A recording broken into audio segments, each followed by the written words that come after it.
It's time to bring books to life at Mission Viejo's 4th Annual Readers Festival. This spectacular event takes place at the Norman P. Murray Community and Senior Center, as well as outside at the adjacent Oso Viejo Park. It's a fun-filled day featuring author presentations, book signings, entertainment, crafts, and much, much more. The Mission Viejo Readers Festival has built a reputation for attracting and showcasing many famous authors, and this year is no exception. Television and film star and successful author Molly Ringwald attended the festival to discuss her new book, When It Happens to You. When It Happens to You is a novel in stories. There's about 8 stories, and they all connect in one way or another, and it's all around the theme of betrayal.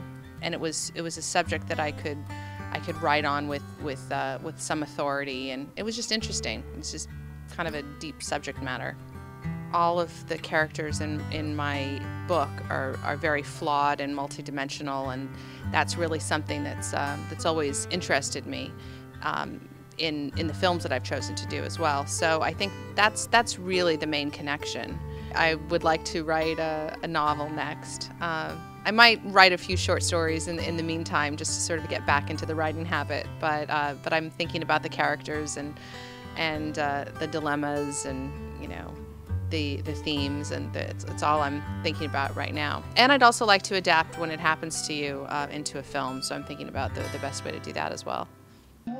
This year, the festival is bringing the Middle Ages to life out here on the Village Green with medieval demonstrations that include knights engaged in combat, catapults, archery, music and dance, and other elements from the Middle Ages. The theme we have this year, A Little Night Reading, was incorporated from Bob Singer's image of Shakespeare reading to the little characters, and we wanted to change up the outside to have more of an interactive feel and have the people come through and feel like they're bringing the Middle Ages to life. They can walk in and see knights in armor, falcons flying, catapults, and basically walk into an adventure that they can, it's their own storybook adventure. What we focus on is having kids, teens, and adults, something for everyone. And we have really worked this year on engaging more teens and the kids in activities. So we went to each school in the surrounding area in Mission Viejo and talked to the principals, and they sent out letters to the parents. And it's really, you can see the results today. Well, it's just not the Middle Ages unless you find somebody wearing a suit of armor and holding a sword. This is Scott Farrell. He is the director of Chivalry Today. First of all, tell us, what is Chivalry Today and what are you doing out here at the Readers Festival? Chivalry Today is an educational outreach program. We go around to schools, camps, libraries, and other organizations to give talks and demonstrations about the skills of knights of the Middle Ages and the ideals of the code of chivalry and how they apply in today's world. We've got a display of some medieval knights' armor that kids can hold and try on. We have several demonstrations of the skills that medieval knights would have been versed in, everything from wrestling and fencing to armored sword fighting.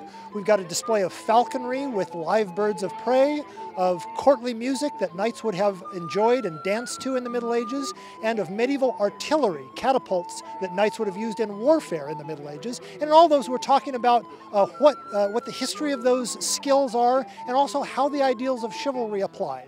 So what you're seeing behind me right now is what's known as heavy combat, and it's really what people would think about in the knight in shining armor. So it's all that big broadsword kind of conversation with the big shields and everything else. So the rules are fairly simple. We do everything based on honor and chivalry, and if we get hit in the head with enough force, you're kind of dead. If you get hit in the arm, you lose the ability of the arm. What you're seeing here is what we would call a novelty shoot. Normally we shoot at round targets similar to the one behind me here. 60-centimeter rounds that we shoot for our scoring and rank. But when we're shooting for fun like this, we'll set up a novelty shoot like this where we're just shooting at a fun target that makes it kind of interesting for folks. International best-selling cookbook author and TV host Steve Reichlin came to Mission Viejo to showcase grilling like you've never seen before with his Primal Grill demo. And he also talked about his transition from food to fiction. Well, I did a style of grilling called caveman grilling, where you lay a steak or vegetable or ribs directly on the embers. This is the world's oldest method of cooking. For me, it's some of the best flavored food. It also looks really terrific.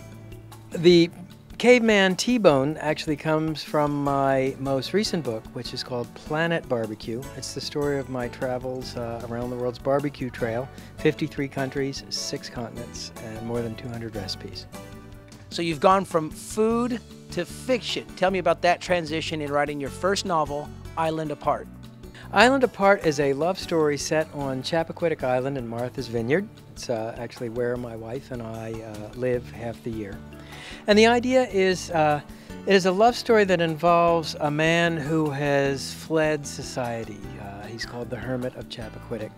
And it's about a New York book editor who's recovering from breast cancer. And they meet, and she brings him back into the world, and he teaches her some lessons about being self-sufficient.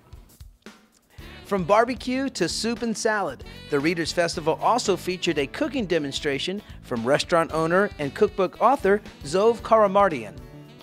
The Simply Zov cookbook really is indigenous to the Blue Zone, which is foods that are plant-based, foods that has a lot of grains in the recipes, a lot of vegetarian items. It has a lot of seafood. Basically, it's just a healthier way of cooking, and that's what I serve in most of my restaurants. Former Major League Baseball pitcher Jim Abbott was born without a right hand, but dreamed of being a professional athlete. In his autobiography, Imperfect, An Improbable Life, Jim motivates readers to find something you love and go after it with all your heart. It was an opportunity for me to take a look at my career, and I read a review one time by a writer named David Foster Wallace about athletes' memoirs, and he talked about what he would like to see written about winning and about losing, about having moments of being in the zone and what that's like. And after I got done reading that piece, I thought about my own career, and I said I could talk about a lot of those things. I could talk about great highs and great lows, and I could talk about a moment in the sun, when I pitched a no-hitter for the Yankees, and so it was an attempt to try to weave all those things into one book, and I found a great writer in Tim Brown, and hopefully we came close to achieving that. Time to head back over to the Village Green to check out more activities from the Middle Ages. We have a 150-year-old spinning wheel that's here today. We have drop spindles and inkle weaving, anything that you would have found probably from Egyptian time all the way up through Middle Ages. Even modern people are doing this. We have several hands-on crafts that we've had children involved in during the day that they get to actually take away something and walk away with it. And another thing that the Society does that's a particular interest with people who enjoy books is scribal arts, which goes back to the very early period and basically the illumination and calligraph scrolls. So it's all about doing the color and the illumination on those scrolls, so the decorative ink work on the sides, and then writing out the scrolls in whatever language. We have a wide variety of crafts available that are free to the public, and they would be learning weaving and basketry, felt hats, stitchery, candle dipping. All the crafts are what you would do in the Middle Ages, so everything relates to the theme. Another hot spot for the kids and families was meeting popular children's author and illustrator David Shannon, who recently released his newest book, Jangles, A Big Fish Story. It's about a very big fish, and also it's kind of a collection of all the little fish stories I've heard my whole life. Kind of put them all together, mashed them up, and came up with one big fish story. It's a great festival. Lots of people here. Lots of kids, and they're all really lively. We had a lot of fun today. Former Los Angeles Deputy District Attorney Marcia Clark came to Mission Viejo to talk about her newest mystery, Guilt by Degrees, which is her second book in the Rachel Knight series. It actually starts with the murder of a homeless man who actually goes to the rescue of a woman on the street, or appears to be going to the rescue of a woman, and is stabbed in the process by an unknown assailant. And she picks up that case, and then that case leads into a notorious murder of a beloved cop whose murder went unavenged. The person accused of killing him was acquitted by the jury. So it leads into a much bigger kind of case. this is the fun part in terms of, what you have to do to promote your book.